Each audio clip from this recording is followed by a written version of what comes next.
بسم اللہ الرحمن الرحیم۔ الصلاۃ والسلام علیک یا رسول اللہ وعلی آلک و اصحابک یا حبیب اللہ۔ ناظرین و سامعین، السلام علیکم ورحمۃ اللہ وبرکاتہ۔ ایک مرتبہ پھر پیش خدمت ہے سوال و جواب کی نشست بعنوان ہم اور آپ علامہ اوکاڑوی کے ساتھ، جس میں آپ اپنے شرعی مسائل کے بارے میں رہنمائی حاصل کر سکیں گے حضرت علامہ مولانا ڈاکٹر کوکب نورانی اوکاڑوی صاحب دامت برکاتہم العالیہ سے۔ آپ ایک عرصہ دراز سے دنیا بھر میں مسلک حق کے حقیقی ترجمان کی حیثیت سے خدمات سر انجام دے رہے ہیں۔ آئیے ہم مل کر انہیں خوش آمدید کہتے ہیں۔ السلام علیکم ورحمۃ اللہ وبرکاتہ۔ وعلیکم السلام، اور تمام ناظرین و سامعین کو بھی السلام علیکم ورحمۃ اللہ وبرکاتہ۔ ہجری تقویم اسلامک کیلنڈر کے حساب سے آج پاکستان میں 28 ذی الحج ہے، اور روایتوں کے مطابق 26 یا 28 تاریخ خلیفہ دوم امیر المومنین حضرت سیدنا عمر فاروق اعظم رضی اللہ تعالی عنہ کا یوم شہادت ہے۔ آپ کو مسجد نبوی شریف میں ایک مجوسی نے خنجر مارا تھا جس سے آنتیں کٹ گئی تھیں۔ یکم محرم الحرام کو آپ کی تدفین ہوئی، تو ان کا یوم مبارک۔ اس کے علاوہ متعدد ہستیوں کے دن ہوتے ہیں۔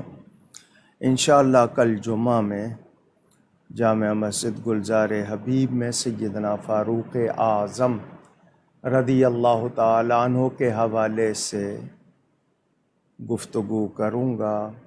اس وقت ابتدا میں صرف محبت سے ان کا نام لیا۔ دوسری بات یہ کہ اسلامی سال 1443 ہجری اپنی گنتی پوری کر رہا ہے۔ اگلا پروگرام 1444 ہجری میں ہوگا۔ یہ جو سال گزرا، اللہ تعالی ہماری وہ خطائیں جو اس سال میں ہوئیں وہ معاف فرمائے، اور نیا سال خیر و برکت عافیت کے ساتھ عطا فرمائے۔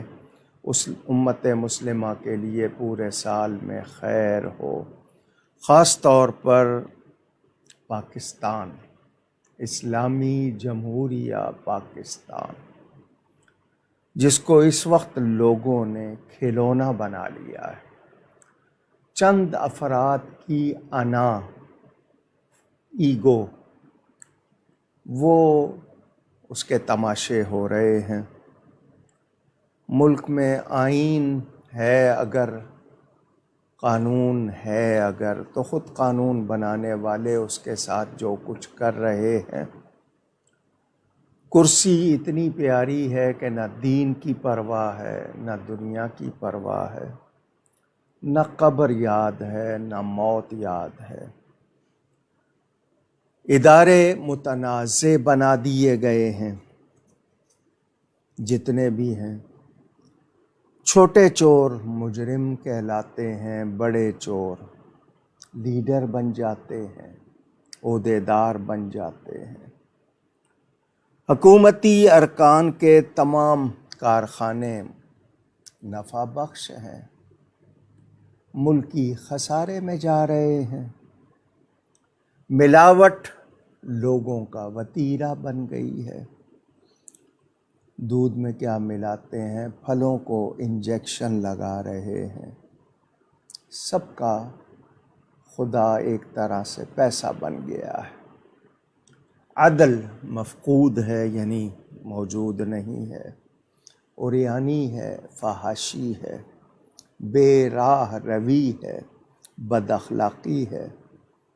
معیشت برباد ہو رہی ہے، اخلاقی دیوالیہ نظر آ رہا ہے۔ میرے پیارے نبی پاک صلی اللہ علیہ وآلہ وسلم نے فرمایا تھا دنیا بغیر مکر کے ہاتھ نہیں آتی، اور یہ بھی کہ دنیا مردار ہے اور اس کے چاہنے والے کتے ہیں۔ بڑی عجیب صورتحال ہے ملک میں، بہت پریشان، دل بہت بجھا ہوا۔ یہ چند افراد ہیں، ان کا کھیل ہے، جس سے کرسی چھن گئی ہے وہ حاصل کرنے، اور جس کو نہیں ملی ہے وہ لینے۔ یہ چند افراد ہیں، آپ ان کو 2% کہہ لیں، 3% کہہ لیں، پورے ملک پر ان لوگوں کی خرابیاں مسلط ہیں۔ نئے لوگ آتے نہیں ہیں۔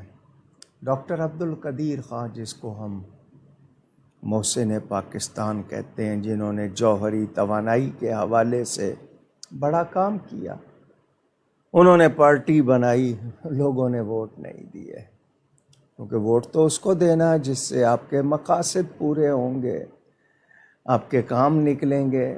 دین کا، ملک کا تو کسی کو خیال ہی نہیں ہے، بہت ابتری ہے، پستی ہے۔ یقین مانیں بہت دل بجھا ہوا ہے۔ ہم الزام دیتے ہیں فوجیوں کو، ججوں کو، پارلیمنٹیرینز کو، سیاستکاروں کو، مگر خود ہم بھی تو سدھر نہیں رہے۔ ہمیں بھی پیسہ چاہیے، حرام ہو حلال ہو۔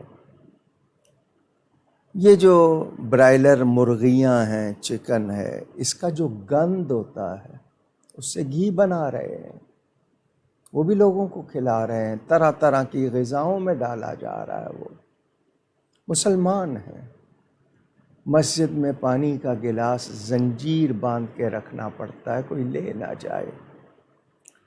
بجلی کی تاریں چوری ہو جاتی ہیں۔ سڑکیں بنانے کا ٹھیکہ حکومت دیتی ہے، جس کو آفیسروں کو آدھا چلا جاتا ہے، باقی آدھے میں سے آدھا جیب میں، اور آدھے کا مٹیریل یعنی چوتھے حصے کا جو مال لگایا جاتا ہے۔ وہ ایک ہی بارش ہوئی ہے، کراچی کی سڑکیں دیکھ لیں کیا حال ہو گیا، پانی جگہ جگہ کھڑا ہے۔ کس کس چیز کو روئیں؟ ہمارے اپنے کرتوت ہیں، ہمارے اعمال ہیں۔ ہمیں نہ خدا یاد ہے، نہ موت یاد ہے، نہ قبر یاد ہے، نہ ہی یہ خیال ہے کہ ہم نے ان باتوں کا جواب دینا ہے۔ بھول چکے ہیں ہم۔ کوشش کیجئے، نیا سال شروع ہوگا 1 محرم سے، توبہ کیجئے اجتماعی، اپنے آپ کو بدلیے۔ ہم بدلیں گے تو ماحول بدلے گا۔ یہ جو جا رہے ہیں ہم ہی میں سے، ووٹ ہم ہی دیتے ہیں۔ ایک بریانی کی پلیٹ مل جائے، کچھ پیسے مل جائیں، ہم ووٹ دے دیتے ہیں۔ جبکہ ہم دیکھیں، ہمارا یعنی اخلاقی حال یہ ہے کہ سبزی زمین پر رکھ کے بیچی جاتی ہے، جوتیاں شیشے کی الماریوں میں رکھ کے بیچی جاتی ہیں، کتابیں فٹ پاتھ پہ بک رہی ہیں۔ کیا حال ہے؟ تعلیم کا معیار اور کیا اس کی یعنی اسٹینڈرڈ کیا رہ گیا ہے، نصاب کیا ہے؟ ہمارے ہاں کتنے چینلز ہیں، ان پہ کیسے ڈرامے آ رہے ہیں، طلاقوں کی شرح بڑھ رہی ہے، بچیاں بے راہ روی کا شکار، نوجوان نشے کا شکار، سب کچھ ہو رہا ہے۔ پیسہ پیسہ، باپ بڑا نہ بھیا، سب سے بڑا روپیہ، یہی کہتے ہیں نا آپ لوگ۔ پیسہ پیر بن گیا ہے، پیسے کا حصول ہی سب کچھ ہو گیا، دنیا، حالانکہ اگلے سانس کی خبر نہیں۔ درد تھا، کچھ لفظ کہے ہیں، میں بھی، آپ بھی۔ نہیں بدلیں گے تو یہ کچھ نہیں بدلے گا۔ ان اللہ لا یغیر ما بقوم حتی یغیروا ما بانفسہم، قرآن کا اعلان ہے۔ جب تک تم نہیں بدلو گے تمہاری حالت نہیں بدلی جائے گی۔ اللہ تعالی ہمیں سچی توبہ کی، اجتماعی توبہ کی توفیق دے۔ میں نے آپ کو علامہ اقبال کا شعر سنایا تھا نا، فطرت افراد سے اغماض بھی کر لیتی ہے، مگر کرتی نہیں ملت کے گناہوں کو معاف۔ چند افراد کی بات ہو تو ہو جاتا ہے درگزر، لیکن پوری ملت گناہ میں شامل ہو گئی ہے، سب کے سب، الا ماشاء اللہ، سوائے اس کے کہ جو گنتی کے چند فیصد یا چند افراد بچے ہیں۔ ہم سب کو خیال رکھنا چاہیے۔ آپ مذہبی طبقے میں دیکھیں گے وہاں بھی یہی ہے، مسابقت ہے، حسد ہے۔ تاجروں کو دیکھیں گے وہاں بھی، گورنمنٹ کو چونکہ کرسی بچانی ہے، عوام پر بوجھ ڈال دو۔ کل جامع مسجد گلزار حبیب کے بجلی کے بل میں 50,000 روپے فیول چارجز، چندوں سے چلتی ہیں مسجدیں۔ 6,000 روپے جناب دکاندار پہ کہاں سے لائیں گے لوگ؟ پھر روز کا بھتہ لینے والے الگ ہوتے ہیں، پارٹیاں الگ ہیں، پولیس کے حوالے سے الگ باتیں کی جاتی ہیں۔ یہ لوگ واقعی نااہل ہیں، لیکن ہم زیادہ مجرم ہیں کہ ہم ان کو چنتے ہیں، ان کی باتوں پہ جلسوں میں آ جاتے ہیں۔ مہنگائی کے خلاف ہم نہیں نکل رہے، اوریانی کے خلاف ہم نہیں نکل رہے، برائی کے خلاف نہیں نکل رہے، ان کے لیے نکل جاتے ہیں ہم۔ ان میں سے کون ہے جو سچا ہے؟ وہ خان سچا ہے یا یہ جو نئے آئے ہیں یہ سچے ہیں؟ وہ دین کا دوست تھا یا یہ دین کے دوست ہیں؟ وہ ملک کا خیر خواہ تھا یا یہ ملک کے خیر خواہ ہیں؟ یہ سب دھوکہ دے رہے ہیں ہمیں۔ اور فرمان ہے دنیا بغیر مکر کے ہاتھ نہیں آتی۔ اللہ تعالی ہمیں کوئی سچا مسلمان، نیک حکمران عطا کرے، اور ہم بھی اپنے آپ کو نیک دکھنا تو چاہتے ہیں نا، نیک بنائیں۔ اللہ کرے یہ نیا سال اچھی خبریں لائے۔ آمین۔ آپ لوگ اپنے سوالات اسی لائیو اسٹریم کے کامنٹ سیکشن میں لکھ سکتے ہیں۔ اگر آپ کی آئی ڈی اپنے اصل نام کے ساتھ نہیں تو آپ اپنے سوال کے ابتدا میں اپنا نام اور اپنے شہر کا نام لکھ کر بھیج دیجیے، آپ کا سوال شامل کر لیا جائے گا۔ آپ کے اسکرین کے دائیں جانب ایک واٹس ایپ نمبر آ رہا ہے، آپ دوران نشست اس پر بھی اپنے سوال بھیج سکتے ہیں، وہاں سے آپ کے سوالات شامل کر لیے جائیں گے۔ پیج ان باکس کی سہولت آپ کے پاس موجود ہے، آپ وہاں اپنے سوالات بھیج سکتے ہیں، آپ کے سوالات ان تمام ذرائع سے شامل کر لیے جائیں گے۔ آج کا پہلا سوال جہاں زیب صاحب کا، کہ نئے اسلامی سال کی مبارکباد دینا کیسا ہے، جبکہ نئے اسلامی سال کی جو یکم تاریخ ہے وہ حضرت عمر رضی اللہ تعالی عنہ کی یوم شہادت، اس کے حوالے سے حکم بیان فرما دیجیے۔ بسم اللہ والحمد للہ والصلاة والسلام علی رسول اللہ۔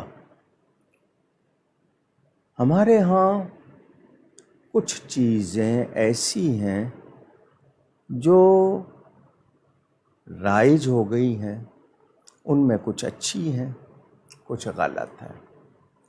لفظ مبارک، برکت، تبرک، یہ ہم لوگ بولتے ہیں۔ واضح رہے کہ اچھی چیز، اسلامی چیز، بھلائی کی چیز، اس پر مبارک ہوگی۔ ہمارے ہاں تو مبارک کا لفظ غیر اسلامی غلط چیزوں پر بھی بولا جانے لگا ہے، اور لوگ بول دیتے ہیں۔ انگلش والے بیسٹ وشز کہہ دیتے ہیں، ہیپی کا لفظ کہہ دیتے ہیں، ہمارے ہاں مبارک ہے۔ ہندو بدائی کہہ دیتے ہیں۔ واضح رہے کہ نیا سال شروع ہونا یہ کوئی ایسی بات نہیں ہے کہ جس کو کوئی یہ کہے کہ یہ غلط ہے۔ جو عیسوی تقویم کا سال ہے اس میں رات 12 بجے لوگ شراب پیتے ہیں، فائرنگ کرتے ہیں، ہلڑ بازی کرتے ہیں۔ تو جب سال کا وہ افتتاحی فائرنگ سے کریں گے تو آپ سوچیں کیا ہوگا۔ ہمارے ہاں مغرب جب سورج غروب ہو جاتا ہے تو رات شروع ہو جاتی ہے، تو چاند رات کہلاتی ہے، اور اگلی صبح پہلی دعا کر کے لفظ مبارک کہنا ایک طرح سے دعا ہے کہ اس میں خوبی ہو، برکت ہو، تو نئے سال کی مبارکباد دینا غلط نہیں۔ وہ دن حضرت سیدنا فاروق اعظم کی تدفین کا ہے، تو تدفین کا مطلب وہ شہید ہیں، اور اس دن اگر ہم نئے سال کی مبارک دے رہے ہیں تو ہم کوئی ایسا کام نہیں کر رہے کہ جس کے بارے میں کوئی کہا جائے کہ حضرت عمر کی وفات کی خوشی منا رہے ہیں، ایسا نہیں ہے، بلکہ صرف دعا کر رہے ہیں کہ نیا سال تمہارے لیے، ہمارے لیے برکت والا ہو، دعا ہے ایک، تو اس حد تک۔ لیکن اگر کوئی اور تقریب وغیرہ ہو رہی ہے تو وہ لازمی بات ہے، اس پہ آپ کہہ سکتے ہیں، صرف دعائیہ کلمات کہنا وہ منافی نہیں ہوگا۔ محرم کے پہلے عشرے میں کالا لباس پہننے کے کیا احکام ہیں؟ اس حوالے سے عرض کروں کہ سر سے لے کر پاؤں تک کالا لباس پہننا، یعنی کرتا قمیص بھی، شلوار بھی، اس کو پسند نہیں کیا گیا، جہنمیوں کا بھی لباس کہا گیا ہے۔ اور خود یہ جو کافی کتاب ہے، شیعہ مذہب کی سب سے بڑی کتاب، جس طرح ہمارے ہاں بخاری ہے، وہ اپنے مذہب میں اس کو کافی کو سب سے بڑی کتاب کہتے ہیں، اس میں بھی روایت موجود ہے کہ یہ ماتم کے لیے، سوگ کے لیے کالا لباس، یعنی کسی کے ہاں میت ہو جائے اس وقت بھی سوگ میں کالا لباس پہننا وہ بھی درست نہیں ہے۔ اب ان 10 دنوں میں تشبہ، ریزمبلنس ہو جائے گی شیعہ حضرات سے، اور وہ ان کا چونکہ شعار ہے لہٰذا سختی سے منع کیا جائے گا کہ مسلمان ان دنوں میں کالا لباس بالکل نہ پہنے۔ جبہ پہن لیا، کوٹ پہن لیا، اب وہ کالا کوٹ پہنتے ہیں، خواتین کالا برقع پہن لیتی ہیں، دوسرے رنگ بھی پہنتی ہیں، وہ صرف برقع ہے، لیکن پورا لباس اور خاص طور پر ان دنوں میں نہیں پہننا۔ فیضان احمد صاحب کا سوال کہ واقعہ کربلا کے بارے میں مکمل معلومات حاصل کرنے کے لیے کسی کتاب کا نام تجویز فرما دیجیے۔ جی، میرے والد صاحب قبلہ رحمۃ اللہ تعالی علیہ نے شام کربلا کتاب تحریر کی ہے، کربلا کے حوالے سے ان کی یہ کتاب اردو میں بہترین کتاب ہے۔ صدر الافاضل حضرت مولانا سید محمد نعیم الدین صاحب مراد آبادی نے سوانح کربلا لکھی، اور حضرت علامہ ابو الحسنات قادری صاحب رحمۃ اللہ علیہ نے اوراق غم لکھی۔ انڈیا میں بھی متعدد علماء نے کتابیں لکھی، شاہ عبدالعزیز صاحب نے سر الشہادتین لکھی۔ یہ میں وہ کتابیں اردو فارسی کی، باقی تو بہت ہیں، خون کے آنسو، اور نہیں وہ کیا نام ہے حضرت مولانا مشتاق صاحب کی کتاب، نظامی صاحب کی، متعدد کتابیں، لیکن پاکستان میں آپ کو آسانی سے شام کربلا میسر ہوگی، اور اس میں حوالے موجود ہیں ہر عبارت کے ساتھ، تو آپ کے لیے بہت آسان اور بہتر کتاب۔ ان کا اگلا سوال کہ محرم الحرام میں اہل بیت اطہار کی طرف نسبت کر کے یہ اشعار اکثر پڑھے جاتے ہیں کہ بے دم یہی تو 5 ہے مقصود کائنات، خیر النساء حسین و حسن مصطفیٰ علی، اس شعر کو پڑھنے کا کیا شرعی حکم ہے؟ کیا یہ درست ہے؟ بنیادی طور پر مقصود کائنات میرے پیارے نبی پاک صلی اللہ علیہ وآلہ وسلم ہیں، وہی وجہ تخلیق کائنات ہیں، وہی مقصد کائنات ہیں۔ یہ چونکہ پیاری ہستیاں ہیں نبی پاک صلی اللہ علیہ وآلہ وسلم کے بیٹی ہے، داماد ہیں، بیٹے ہیں، نواسے ہیں، تعویل کی جا سکتی ہے، لیکن اصل مقصود کائنات نبی پاک صلی اللہ علیہ وآلہ وسلم، اور نبی پاک صلی اللہ علیہ وسلم نے ان ہستیوں کے جو فضائل بیان کیے ہیں اس کے مطابق میں نے کہا نا تھوڑی سی تعویل کر کے گنجائش تو نکالی جا سکتی ہے، لیکن اصل مقصود کائنات نبی پاک صلی اللہ علیہ وآلہ وسلم ہی ہیں۔ بے شک۔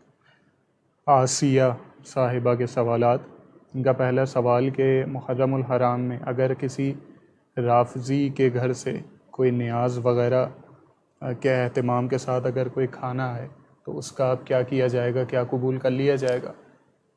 انہوں نے کس چیز کے بعد، ایک ہوتا ہے صرف ویسے ہی کچھ پکایا ہے یا کچھ منگا کے بانٹا ہے، ایک یہ کہ انہوں نے کوئی پروگرام کر کے کیا اور اس پروگرام میں کیا کچھ کیا ہے، دونوں کا حکم الگ ہے۔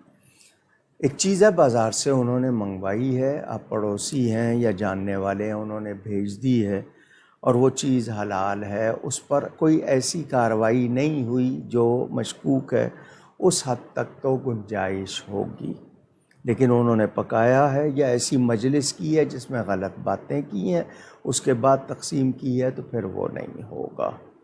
تو احتیاط کریں، میں نے آپ کو اشارے میں بات بتا دی۔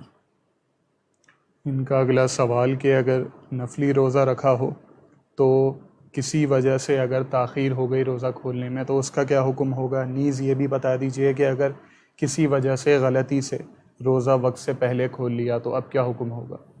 دونوں صورتوں میں وجہ کیا ہوئی؟ مثال کے طور پر آپ کو اونگ آ گئی، نیند آ گئی اور دیر ہو گئی، وہ مجبوری ہے، لیکن یہ کہ آپ نے پہلے کیوں کھول لیا، اس کی وجہ کیا ہوئی؟ تو چونکہ وقت سے پہلے کھولنا یا وقت کے بعد کھولنا روزے کو خراب کرتا ہے، تو اب جب تک وہ وجہ سامنے نہیں، ایسی کیا وجہ ہو گئی، توڑنا پڑ گیا، اگر کھول لیا ہے تو غلط فہمی میں کھول لیا ہے، وہ وقت میں شبہ ہو گیا، آثار نہیں تھے، وہاں کوئی ایسی نشانی نہیں تھی، تو اس کا حکم اس کے مطابق ہوگا۔ تو نفلی روزہ ہے تو اگر آپ سے کوئی غلطی ہوئی ہے توبہ کریں، اللہ تعالیٰ معاف کرنے والا ہے۔ حسن صاحب کا سوال کہ اگر کسی کے عقائد میں رفض ہو تو کیا اس رفض کو بنیاد بنا کر اس پر حکم کفر لگانا کیا درست ہے، اور عام عوام کے لیے کیا ان کا یہ منصب ہے کہ وہ کسی سامنے والے پر حکم کفر لگائیں؟ نہیں، عام پر ہو بالکل نہیں ہے۔ جب تک کسی کا کفر واضح نہ ہو جائے اور اس کی پوری تفتیش تنقیح یعنی چھان کر اچھی طرح نہ دیکھ لیا جائے، یعنی کوئی احتمال باقی، کوئی ڈاؤٹ باقی نہ رہے، تب تو ہے، لیکن یہ کام عام لوگوں کا نہیں ہے، یہ اہل علم کا ہے، اور اہل علم بھی وہ جو اللہ سے ڈرنے والے ہیں اور صحیح بات کرنے والے ہیں، یعنی علماء حق۔ تو بہت احتیاط کی ضرورت ہے عام لوگوں کے۔ ہاں کسی کی کوئی ایسی بات آئی ہے، وہ آپ کو معلوم ہے کہ یہ کفر ہے، لیکن آپ اس کو فوراً کافر نہیں کہہ سکتے، آپ بتا سکتے ہیں اس کو کہ میری معلومات کے مطابق یہ بات کفر ہے، تو وہ آپ تسلی کر لیں، آپ چیک کر لیں، اس کو یہ کہہ سکتے ہیں، لیکن آپ اس کو ڈائریکٹ کافر کہیں گے تو یہ آپ کا منصب نہیں ہے۔ ہاں کوئی بات بہت زیادہ واضح ہے اس کے مطابق، مگر رفض کی جو بات ہے نا، رافضی کس کو کہتے ہیں؟ جس نے اپنے امیر کو چھوڑ دیا ہو۔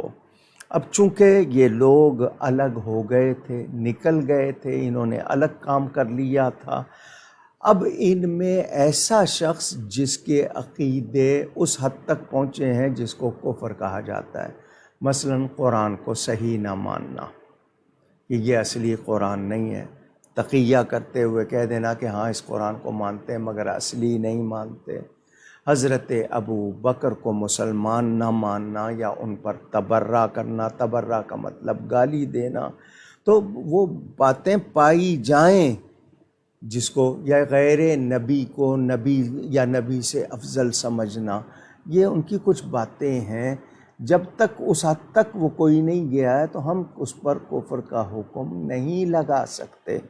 تو عام لوگوں کا یہ کام نہیں ہے، کسی کے بارے میں پتہ چلے تو عالم سے جا کے بات کریں، بات واضح ہو جائے گی، وہ بتا دیں گے، پھر اس کا بولا جانا صحیح ہوگا۔ محمد عدنان صاحب کے سوالات۔ ان کا پہلا سوال کہ جب بارش کی کثرت ہوتی ہے تو اس وقت لوگ بارش کو برا کہنے لگتے ہیں، خود بھی دعا کرتے ہیں، مساجد سے بھی اعلان کرواتے ہیں کہ بارش رک جائے، تو کیا یہ طریقہ بارش کے رکنے کی دعا کرنا، کیا یہ سنت سے ثابت ہے؟ جی، نبی کریم صلی اللہ علیہ وآلہ وسلم کے پاس صحابہ آتے تھے، حضور خشکا ہو گیا ہے، پانی نہیں ہے، دعا کریں۔ حضور نے دعا کی، بارش ہوئی۔ بخاری شریف کی روایت کے مطابق ہفتہ بھر بارش ہوتی رہی۔ اگلے جمعے پھر اس نے کہا کہ جی بارش پہلے ہو نہیں رہی تھی، اب رک نہیں رہی ہے، تو کیا چاہتا ہے؟ اس نے کہا جی ہمارے کچے کچے مکان ہیں۔ تو نبی پاک صلی اللہ علیہ وسلم نے دعا فرمائی تھی، اللہم حوالینا ولا علینا، کہ یا اللہ یہ بارش ہم پر نہ ہو، ہمارے ارد گرد ہوتی رہے۔ دیکھیں، بارش رحمت ہے۔ زحمت کون بناتے ہیں؟ آپ کے ارد گرد والے، آپ کا ماحول۔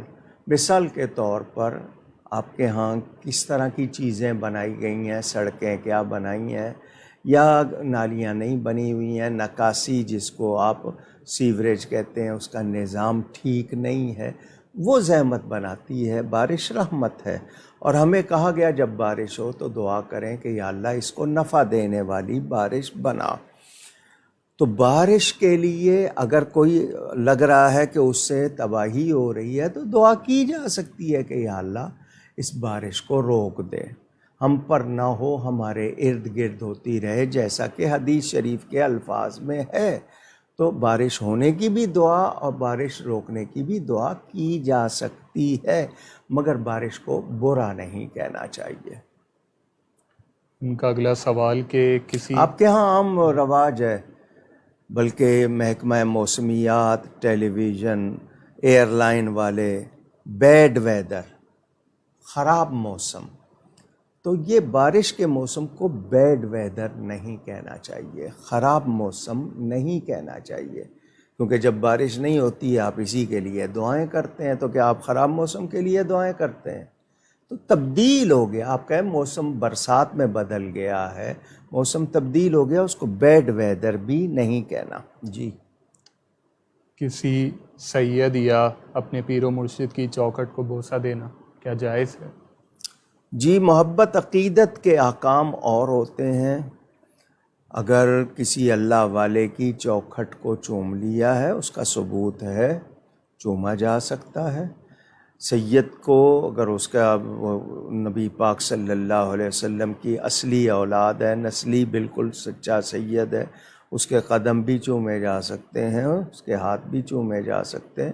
اگر اس کی چوکھٹ کو بھی محبت سے بوسہ دے لیا ہے تو یہ محبت ہوگی، یہ چومنا عبادت نہیں ہے، ہر چومنے کو عبادت نہیں کہا جائے گا۔ ان کا اگلا سوال کہ عرفات کے میدان سے احرام باندھ کر عمرہ کر سکتے ہیں؟ کون؟ وہاں کا رہنے والا یا باہر کا آنے والا؟ جو دیکھیں نا، آپ کے ہاں اس کے لیے باقاعدہ کہا جاتا ہے کہ کون مقیم ہے اس کا حکم اور ہے، جو باہر سے آیا اس کے لیے میقات ہے، میقات کے اس جگہ سے وہ بغیر احرام کے اور نیت کے نہیں گزر سکتا۔ تو وہ کون ہے؟ وہ وہاں کا رہنے والا ہے تب بھی، اور وہاں سے باہر کا ہے تب بھی، دونوں کو اپنا معلوم ہوتا ہے بالعموم۔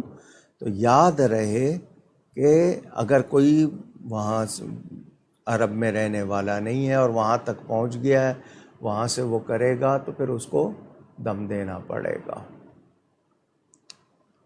ان کا اگلا سوال کہ مسبوق سے اپنی نماز ادا کرتے ہوئے واجب چھوٹ جائے تو سجدہ سہو ہوگا یا نہیں؟ جماعت میں یا جماعت کے علاوہ؟ آپ نے مسبوق کا لفظ استعمال کیا ہے، تو آپ جماعت میں ہیں، تو جماعت میں ہیں تو آپ امام کے ساتھ ہیں۔ اگر اکیلے ہیں آپ تو آپ سے واجب چھوٹے گا، بھول جائیں گے تو سجدہ سہو ہوگا، اور جماعت میں ہیں تو جماعت کے ساتھ رہیں گے۔ اگر آپ کی کوئی رکعت باقی ہے تو اس میں سجدہ سہو کر سکتے ہیں، لیکن امام کے ساتھ آپ کی پوری نماز ہے تو اس کی اقتدا کریں گے۔ بعض لوگ اس نظریے سے گھر میں بالخصوص جمعرات کو دیا جلاتے ہیں کہ بزرگوں کی آمد ہوگی، یہ کیسا عمل ہے، اس کی کیا شرعی حیثیت ہے؟ صرف دیا جلانا وہ کوئی ایسا عمل نہیں ہے۔ آپ بزرگوں کی آمد کے لیے ایصال ثواب کا اہتمام کریں، کسی مستحق کو کھانا کھلائیں، کوئی اللہ کی راہ میں کچھ دیں، کچھ پڑھیں۔ صرف دیا جلانا ہی یہ نہیں ہے کہ جی بزرگوں کی آمد ہے تو دیا جلا لو، تو کچھ کریں بھی تو صحیح نا، ان کی بارگاہ میں کوئی ہدیہ پیش کریں۔ راول پنڈی سے نوید احمد صاحب کا سوال کہ اگر کوئی باہر کا شخص گھر کے معاملات میں مداخلت کرے اور گھر کے ماحول کو خراب کرے تو اس سے نجات حاصل کرنے کے لیے کس حد تک مزاحمت کی جا سکتی ہے، شریعت نے کیا تعلیم فرمایا؟ کون باہر والا؟ مراد کیا ہے؟ رشتہ داروں کے علاوہ، گھر کے افراد کے علاوہ وہ کیوں کر رہا ہے؟ آپ نے اتنی اس کو جرأت کیوں دی ہے؟ اس کا کیا ہے معاملہ؟ ہاں، گھر والوں کی اجازت سے اس کا آنا جانا، اور آپ نے اس کو اپنے معاملات میں دخیل کیا ہوا ہے تو حکم اور ہے۔ اب یہ کہ وہ آپ کے ایک کو پسند ہے دوسرے کو ناپسند ہے، یہ ہم لوگوں کی اپنی اپنی باتیں ہوتی ہیں۔ تو اگر کوئی شخص آپ کے نجی معاملات میں دخل دیتا ہے اور آپ کی اجازت کے بغیر دیتا ہے، آپ اس کو روک سکتے ہیں۔ رشتہ دار ہے، سمجھا دیں، غیر ہے تو اس کو روک سکتے ہیں، آپ کو بالکل اجازت ہے۔ شاہ نواز صاحب کا سوال کہ کوہ کاف کیا ہے؟ کیا جو چند باتیں اس کے حوالے سے مشہور ہیں کیا وہ درست ہیں، جن میں یہ شامل کہ نبی پاک صلی اللہ علیہ وسلم کو معراج کی رات کوہ کاف پہاڑ پر بھی لے جایا گیا اور وہ زمرد کا بنا ہوا ہے، اور آسمان جو نیلا دکھتا ہے وہ اسی پہاڑ کی وجہ سے دکھتا ہے؟ رہنمائی فرما دیجیے۔ میری معلومات میں یہ اضافہ ہے، اتنا ہی کہہ سکتا ہوں۔ قاف جو ہے وہ اگر کوئی کہانیاں لوگوں نے بنا لی ہیں پریوں وغیرہ کی تو وہ لوگوں کی بنائی ہوئی ہیں، باقی اللہ تعالیٰ نے بہت سے پہاڑ بنائے ہیں، پہاڑوں میں زمرد، یاقوت، سونا، ہیرے بھرے ہوئے ہیں، وہ اللہ کی نعمتیں ہیں۔ لیکن یہ کہ آسمان اس وجہ سے دکھائی دیتا ہے تو یہ میری معلومات میں اضافہ ہے۔ ام شہباز صاحبہ کا سوال کہ وطر واجب ہیں یا غیر واجب؟ جی وہ حنفیوں میں واجب ہے۔ محمد علی صاحب کا سوال کہ قربانی کے وقت اگر جانور کا منہ قبلے کی طرف نہ ہو تو قربانی ہو جائے گی یا نہیں؟ وہ ہل گیا ہے یا آپ سے قابو نہیں ہو رہا تھا تو آپ نے کہا کہ نہیں اب یہ اس کو مزید کریں گے تو یہ بپھر جائے گا، تو قربانی تو ہو جائے گی۔ وہ سنت طریقہ، صحیح طریقہ ہے، لیکن قربانی ہو جائے گی۔ اور یہ تو قربانی نہیں، جب بھی ہو تب یہ کرنا چاہیے روزانہ، جو آپ کے مذبح کہلاتے ہیں، جہاں پر سلاٹر ہاؤس کراچی میں شاید 13 ہیں یا کتنے ہیں، تو ان میں کیا کچھ ہو رہا ہے، تو سنت طریقہ ہے، وہ بہتر ہے، لیکن یہ کہ اگر نہیں بھی ہوا تو قربانی ہو جائے گی۔ مکہ مکرمہ سے محمد نشاد عباسی صاحب کا سوال کہ نبی پاک صلی اللہ علیہ وسلم کی مبارک تعلیمات میں ہمیں یہ ملتا ہے کہ اگر کوئی شخص جس کے بارے میں نبی پاک صلی اللہ علیہ وسلم کو پتہ لگتا کہ اس شخص پر کوئی قرض ہے تو حضور صلی اللہ علیہ وسلم اس کی نماز جنازہ نہیں پڑھاتے تھے یہاں تک کہ اس کا قرض ادا کر دیا جائے۔ تو اب اگر ایک عالم کو یقینی طور پر پتہ ہو کہ فلاں حکمران یا وزیر عوام کا مقروض ہے کرپشن کی وجہ سے، تو کیا اس کے لیے اب یہ جائز ہوگا کہ وہ اس کی نماز جنازہ پڑھائے؟ دیکھیں جی، ایک ہوتا ہے کہ جو قطعی حکم ہے کہ ایسا ہی کرنا ہے۔ حضور صلی اللہ علیہ وسلم بڑی شان والے تھے اور شارع تھے خود، جو وہ فرما دیں وہ شریعت بن جاتا ہے۔ ہمارے ہاں یہ ہے کہ ہم گناہ گار کی نماز جنازہ پڑھا دیتے ہیں، شرط ایمان ہے۔ بے ایمان نہ ہو، بدعقیدہ نہ ہو، گناہ گار ہے تو نماز پڑھا دیتے ہیں۔ باقی رہی یہ بات کہ جی وزیروں، امیروں اور ان لوگوں کے اس حوالے سے دیکھیں تو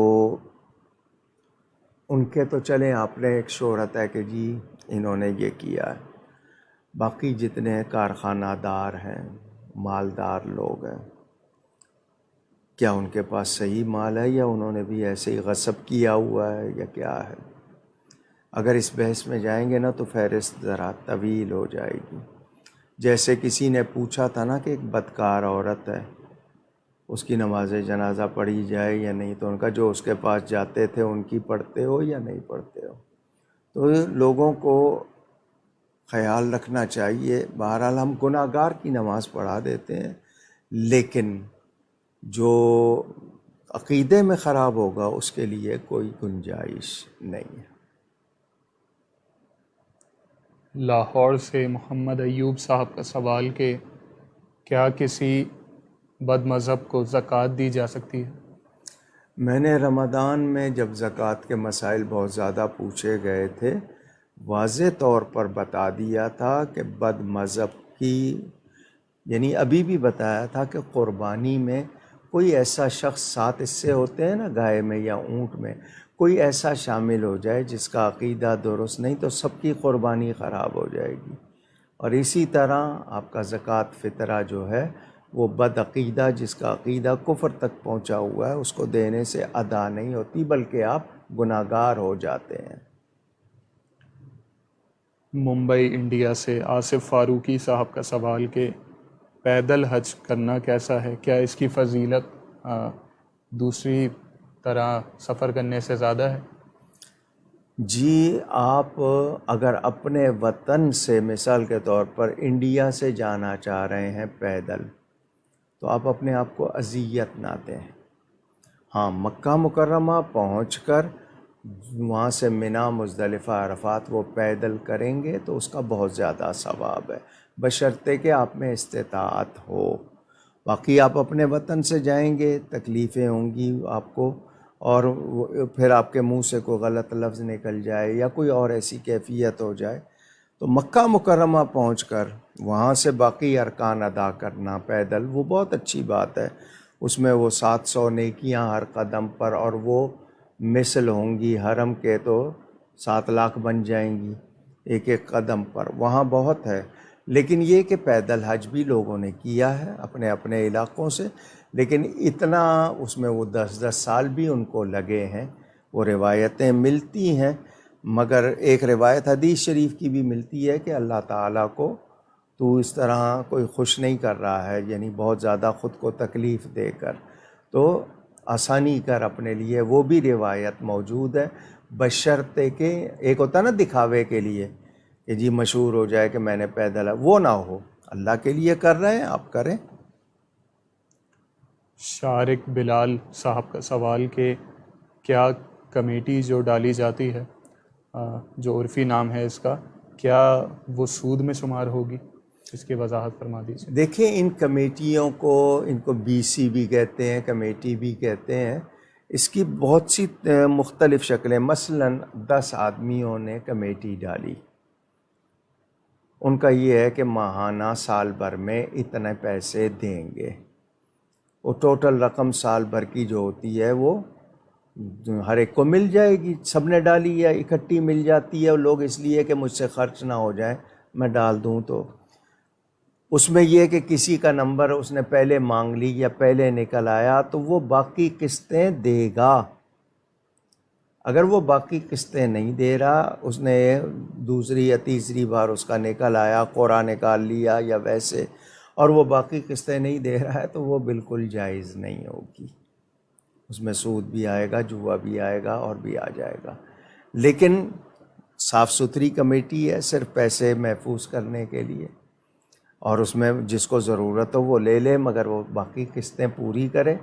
اس نے اکٹھی شروع میں ضرورت ہے، 2 مہینے کے بعد ضرورت ہے، 1,00,000 روپیہ ملنا ہے، اب اس کے ذمے جو باقی ہیں وہ ہر مہینے ادا کرتا رہے، یہ نہیں ہوگا کہ اس کو وہ معاف ہو جائیں، وہ والی صورت نہ ہو۔ توصیف احمد صاحب کا سوال کہ طلاق کا وسوسہ ہو جائے تو اب کیا کیا جائے گا؟ کیا مطلب ہے وسوسہ؟ یعنی سوچ میں آپ کے طلاق آ رہی ہے تو آپ اس کو جھٹکے استغفار کریں، لا حول ولا قوت الا باللہ یہ پڑھیں، آپ دھیان کسی اور طرف لگائیں، آپ اسی کو کیوں سوچ رہے ہیں؟ ان کا اگلا سوال کہ نماز میں اس حالت میں تھے کہ ایک سلام پھیر چکے تھے، دوسرا سلام پھیرنے سے پہلے ہی وضو ٹوٹ گیا، تو اب کیا نئے سرے سے نماز ادا کرنی ہوگی؟ فرض رکعتیں تھیں، واجب تھیں یا سنت تھیں، نفل تھے، کیا پڑھ رہا تھا؟ بہرحال پہلی ایک سلام اس نے پورا پھیر لیا، دوسری طرف منہ کر رہا تھا لیکن پورا نہیں ہوا، وضو ٹوٹ گیا، تو جوان ہے تو بہتر ہے کہ دوبارہ پڑھے۔ غلام مصطفیٰ صاحب کا سوال کہ کیا یزید پلید کو خلافت دینا حضرت امیر معاویہ رضی اللہ تعالی عنہ کی خطائے اجتہادی تھی، جبکہ امام علی مقام رضی اللہ تعالی عنہ اور ان کے بعد معتبر صحابہ کرام رضی اللہ تعالی عنہم موجود تھے؟ میرے والد صاحب قبلہ رحمۃ اللہ علیہ کی کتاب امام پاک اور یزید پلید موجود ہے، اردو میں بھی ہے، ایک صاحب نے سندھی ترجمہ بھی کر دیا ہے وہ، اور یو کے میں ایک صاحب نے انگلش ٹرانسلیشن بھی اس کا خلاصہ کر کے کیا ہے، وہ پڑھ لیجئے، اس میں ساری تفصیل موجود ہے۔ باقی میں اور آپ جج نہ بنیں، یہ اس طریقے سے درست تھا نہیں تھا، وہ حضرت امیر معاویہ رضی اللہ تعالیٰ عنہ کی سوچ تھی، انہوں نے بہتر سوچا ہوگا کہ بنو ہاشم اور بنو امیہ کے درمیان جیسا معاملہ ماحول ہے، لیکن میں اور آپ جج بن کر صحابی رسول کی کوئی بے ادبی نہیں کر سکتے۔ اس معاملے کو اللہ پہ چھوڑتے ہیں، وہ اللہ کے سامنے جواب دہ ہیں، لیکن ہم ان کی کوئی، حضرت امیر معاویہ صحابی ہیں، ان کی کوئی بے ادبی نہیں کریں گے، اور انہوں نے اپنے بیٹے کو تلقین کی تھی، تاکید کی تھی نواسہ رسول سے اچھا سلوک کرنے کی، لیکن وہ پلید بالکل آؤٹ ہو گیا، تو اس کے لیے کوئی رعایت نہیں ہے ہمارے پاس۔ لیکن حضرت امیر معاویہ کے بارے میں ہم اپنی زبان پر کوئی ایسا کلمہ نہیں لائیں گے جو بے ادبی ہو جائے، کیونکہ اس سے ہمیں نقصان ہوگا۔ ہاں انہوں نے جو کیا وہ اس کے اللہ کے سامنے جواب دہ ہیں، ہم اس کے جج نہیں ہیں۔ عنبر شیخ صاحبہ کا سوال کہ کیا قرآن پاک میں اللہ تعالیٰ نے شوہر کو بیوی پر ہاتھ اٹھانے کی اجازت دی ہے؟ قرآن میں ہے وَضْرِبُوهُنَّ، ان کو مارنے کا ذکر، لیکن کب؟ جب نشوز ہوگا۔ قرآن میں ہے یہ بات۔ نشوز کا مطلب ہے کھلی بے حیائی، کہ بیوی کھلی بے حیائی کرے اور سمجھانے پر بھی نہ رکے، تو اس کو وہ نہیں ہے جس طرح چوروں کو مارا جاتا ہے، ہلکی مار اس کی تادیب کے لیے کہ وہ سنبھل جائے، نہیں سنبھلتی ہے تو بستر الگ کریں، انہیں اس کے باوجود وہ حد سے بڑھتی ہے تو پھر آپ اس کو فارغ کر سکتے ہیں، لیکن یہ جو مارنے کا حکم نہیں ہے کہ اس نے کھانے میں اگر تھوڑا سا نمک زیادہ ڈال دیا تو آپ ہاتھ اٹھا لیں، یا یہ کہ اس نے آپ کی کوئی بات نہیں مانی ہے تو آپ وہ ہو رہے ہیں جس طرح لوگوں میں رواج ہو گیا، وہ نہیں۔ نشوز یعنی جب کھلی بے حیائی وہ کرے تب۔ فراح علی صاحبہ کا سوال کہ اذان کے ٹائم کھانا یا باتیں کرنا کیسا ہے؟ منع کیا گیا ہے، اذان کے کلمات کو توجہ سے سننا چاہیے، ان کا دہرانا چاہیے، جواب دینا چاہیے۔ برے خاتمے تک کی وعید ہے کہ اذان کا احترام نہ کریں تو بری موت ہوتی ہے، معاذ اللہ۔ بچوں کو بھی سکھائیں، ہاں اگر آپ کچھ کھا رہے ہیں تو وہ آپ نے شروع کیا ہوا ہے، آپ کھاتے رہیں، لیکن جو آپ کو احتیاط جو کرنی ہے وہ یہی کہ ہنسنا نہیں ہے، کوئی اس وقت آپس میں باتیں، کوئی مجبوراً ایک آدھا جملہ کہنا پڑ گیا وہ اور بات ہے۔ رافعہ ظہیر صاحبہ کا سوال کہ کچن میں کافی دیر کام کرنے کے بعد اگر ناخنوں کے اندر آٹا لگ جائے اور وہ بآسانی ہٹ بھی نہ رہا ہو تو کیا اب اسی حالت میں وضو کر لیا تو وضو ہو جائے گا؟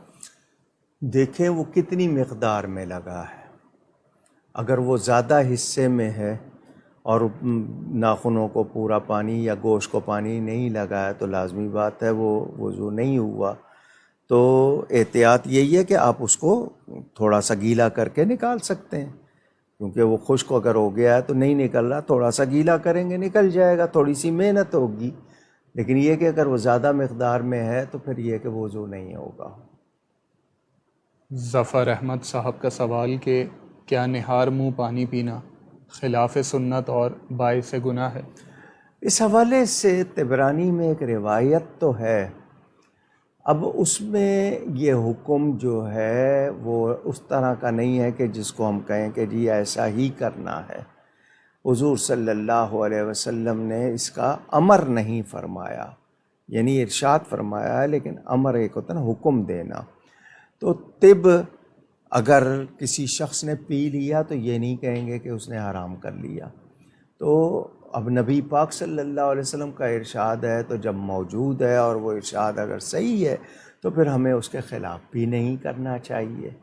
اسی میں ہماری بھلائی ہے. عادتاً نہیں، کبھی پی لیا تو اور بات ہے، عادتاً نہ پئیں، کیونکہ اس سے صحت پہ کیا اثرات ہوتے ہیں اس کو میڈیکل سائنس بھی آج ثابت کر دیتی ہے. اگر کوئی بیمار ہے اور اس کے لیے نہار منہ پانی پینا طبیب نے ضروری قرار دیا ہے تو وہ ان دنوں میں پی سکتا ہے، لیکن عادت نہ بنائے، کیونکہ حدیث شریف موجود ہے. سلطان محمد صاحب کا سوال کہ سفر میں اگر ہوں تو کیا قصر ہی پڑھی جائے گی یا پھر پوری بھی پڑھ سکتے ہیں؟ جماعت کے ساتھ پڑھیں، پوری پڑھیں گے. بھئی قصر میں کیا ہے، 4 فرضوں والی نماز کتنی ہے؟ وہ 3، وہ ظہر ہے، وہ عصر ہے، وہ عشاء ہے. اگر آپ اکیلے پڑھ رہے ہیں تو 4 فرضوں کی جگہ اپنے 2 فرض پڑھنے ہیں، اور اگر آپ جماعت کے ساتھ پڑھ رہے ہیں، کوئی جماعت کرا رہا ہے، وہ مقیم ہے، تو آپ اس کے پیچھے پوری پڑھیں گے. آپ خود جماعت کرا رہے ہیں تو آپ پوری نہیں پڑھیں گے، آپ قصر پڑھیں گے، کیونکہ آپ مسافر ہیں. تو آپ کو اللہ نے رعایت دی ہے، تو اللہ تعالیٰ کی رعایت آپ یہ کہیں کہ نہیں جی مجھے نہیں چاہیے، تو یہ تو غلط بات ہو جائے گی.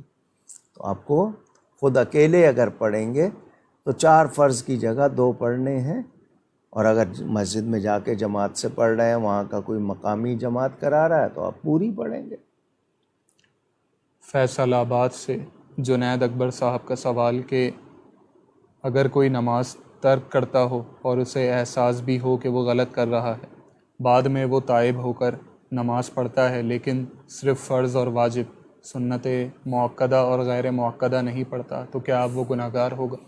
ایک لفظ ہے عذاب اور ایک لفظ ہے عتاب. تو اگر عذاب سے وہ بچے گا تو عتاب سے نہیں بچے گا. جان بوجھ کر رہا ہے، گناہ گار سمجھے خود کو، توبہ کرے اور عادت نہ بنائے اس کو.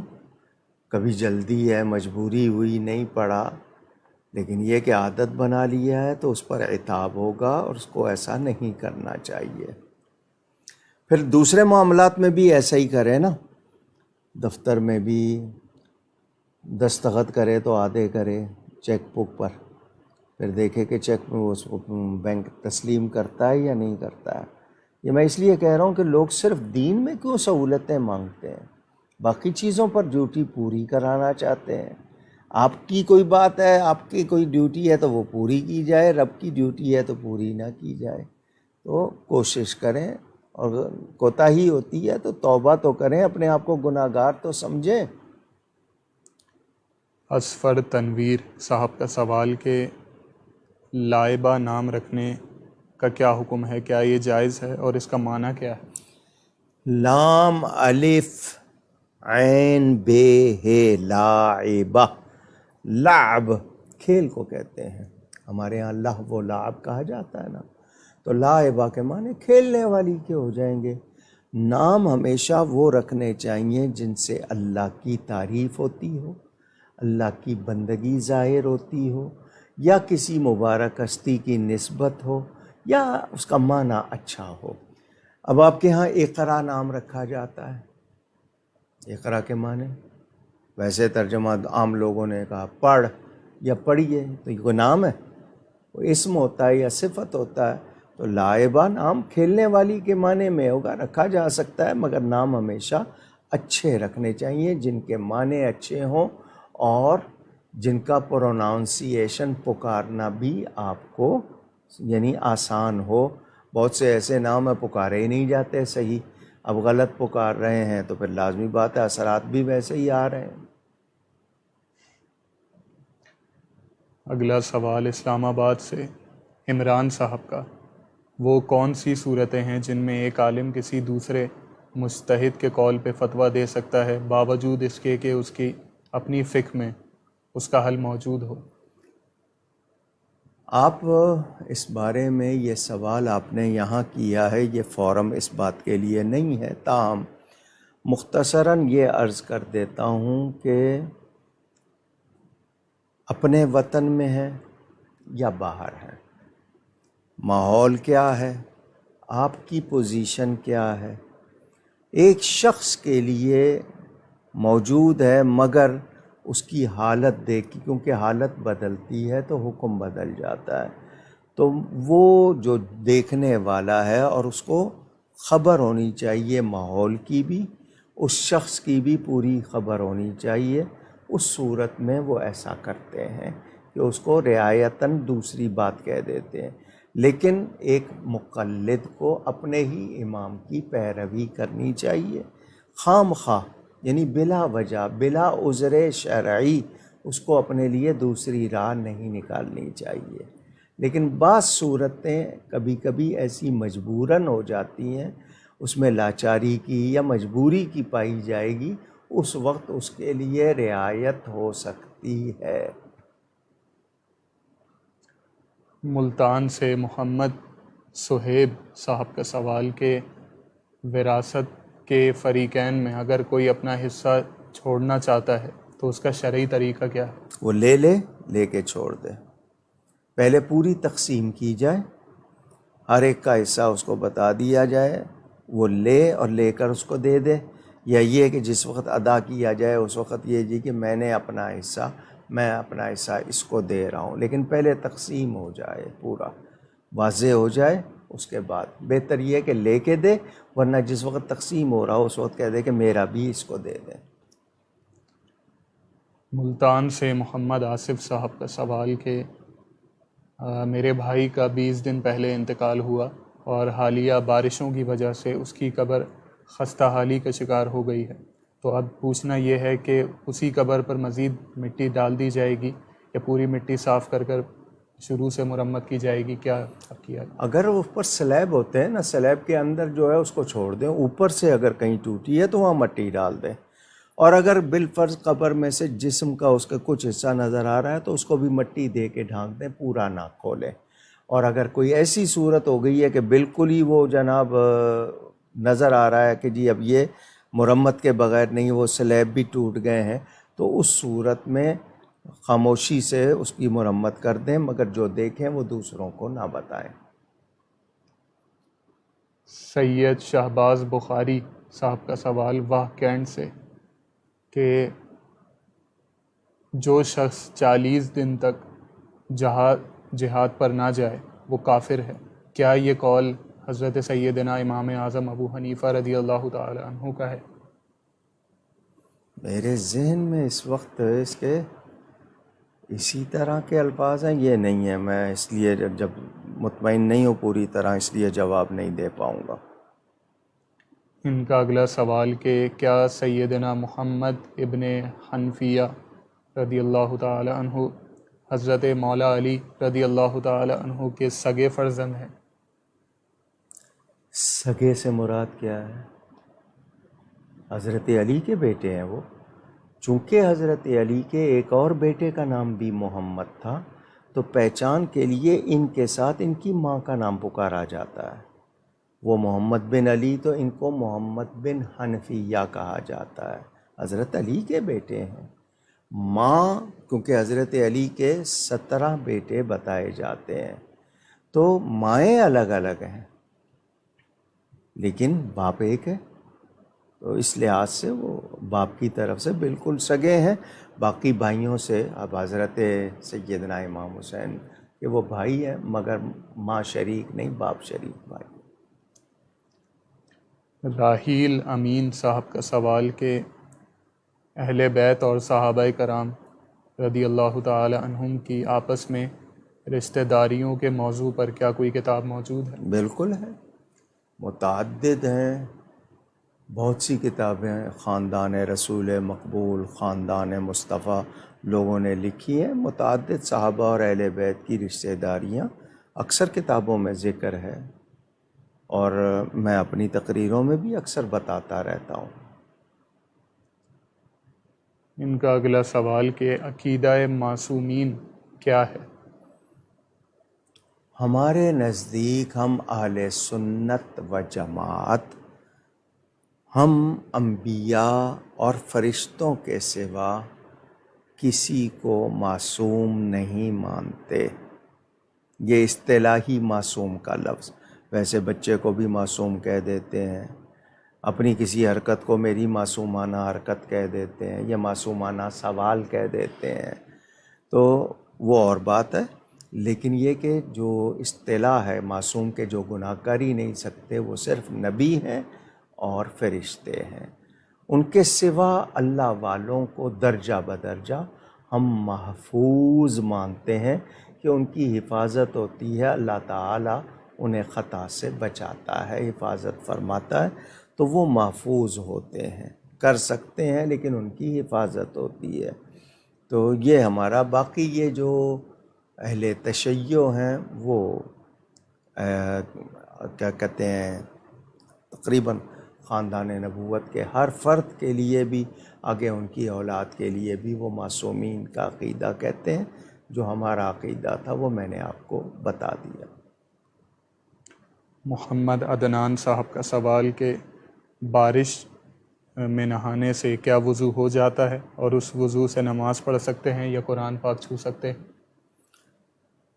آپ نے اگر بارش میں بھیگے ہیں لیکن یہ کہ اس پانی کو لے کے آپ نے وضو کے ارکان ادا کر لیے ہیں تو وضو ہو جائے گا، مگر آپ کے باقی کپڑے جو ہیں وہ کس حد تک بھیگے ہوئے ہیں، اور اس میں دوسری چیز تو نہیں کوئی لگ گئی ہے، اس کا خیال آپ کو کرنا ہوگا۔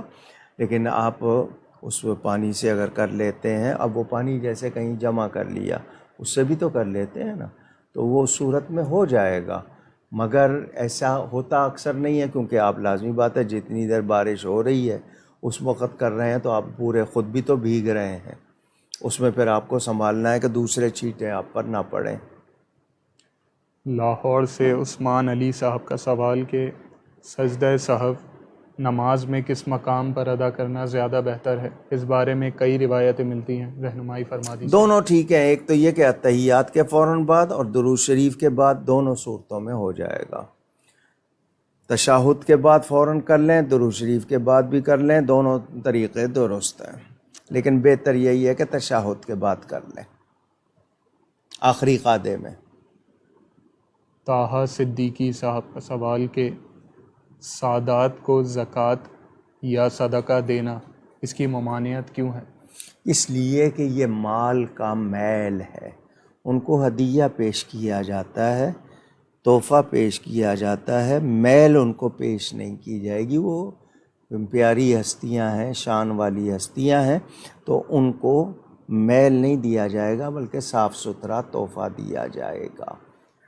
تو صرف سادات نہیں ہے نا، ماں باپ کو بھی تو نہیں دے رہے نا، وہاں پہچان لیں، صرف سادات کو ہی نہیں ہے، ماں باپ کو بھی تو زکوٰۃ نہیں دے سکتے، اولاد کو بھی نہیں دے سکتے، تو میل ہے، تو میل بطور تحفہ ان کو نہیں دیا جائے گا، ان کی بارگاہ میں ہدیہ پیش کیا جائے گا صاف ستھرا۔ مراد جمالی صاحب کا سوال کہ اہل سنت و جماعت کے نزدیک صفات الہی کیا کیا ہیں؟ رہنمائی فرما دیجیے۔ یہ مختصر جواب نہیں ہے، اللہ تعالیٰ کی ہمیں جو سب سے زیادہ جاننے والی چیز ہے وہ یہ کہ وہ خود سے ہے، کسی کی اولاد نہیں، اس کی کوئی اولاد نہیں، اس کے سوا کوئی واجب الوجود نہیں ہے، واجب الوجود صرف اسی کی ذات ہے، اس کے کوئی مثل نہیں ہے، لیس کمثلہ شیء، اور عبادت کے لائق صرف اور صرف اس کی ذات ہے، اس کے سوا کوئی کسی طرح بھی عبادت کے لائق نہیں ہے، یہ میں نے مختصراً بتا دیا۔ محبہ ماکدہ صاحبہ کا سوال کہ آپ نے جو ابھی عتاب کا ذکر فرمایا، عتاب کا کیا معنی ہے اور اس کا کیا مفہوم ہے؟ کیوں پوچھ لیتے ہیں آپ لوگ؟ بہرحال اس میں یہ ہے کہ عتاب جو ہے وہ ڈانٹ ڈپٹ جس کو ہم عام طور پر کہہ دیتے ہیں نا، اس میں بھی سزا، وہ بھی عتاب کی سزا بھی، اس کو عذاب سخت سزا کو کہہ لیں، عتاب اس سے کم لیکن وہ بھی سزا۔ اس میں یہ ہے کہ جیسے کتنے دن کے لیے کوئی چیز اس کے نہیں ملے گی، ہم کہہ دیتے ہیں نا سمجھانے کے لیے، تو میں اب اتنے دن یہ چیز نہیں دیں گے، یہ عتاب ہوگا۔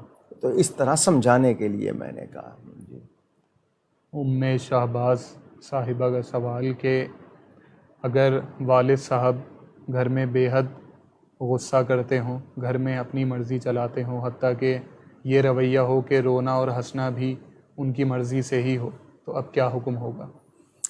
پہلی بات تو یہ کہ لفظ بے حد ہمیں کہنے کی عادت ہو گئی ہے، ہر چیز میں نہیں کہنا چاہیے۔ اب بہت کہہ لیں، بہت زیادہ کہہ لیں، بے حد نہ کہیں۔ مثلاً کسی کی خبر آئی، مجھے بے حد افسوس ہوا، تمہیں حد معلوم ہے افسوس کی؟ اس تک تو جا ہی نہیں سکتے۔ بے حد خوشی ہوئی، تمہیں اس کی حد معلوم ہے؟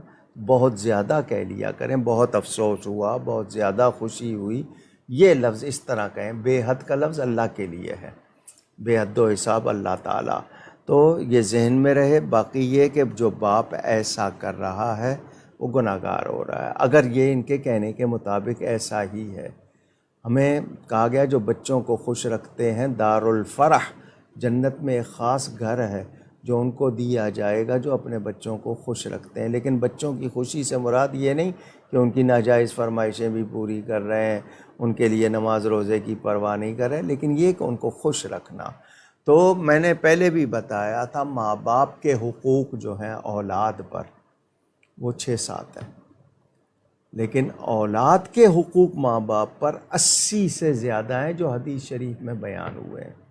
اعلیٰ حضرت فاضل بریلوی رحمۃ اللہ علیہ نے اپنی کتاب میں لکھے ہیں مشعلۃ الارشاد فی حقوق الاولاد، اس کو اردو انگلش میں میرے پیج پہ بھی کسی نے شامل کیا ہوا ہے۔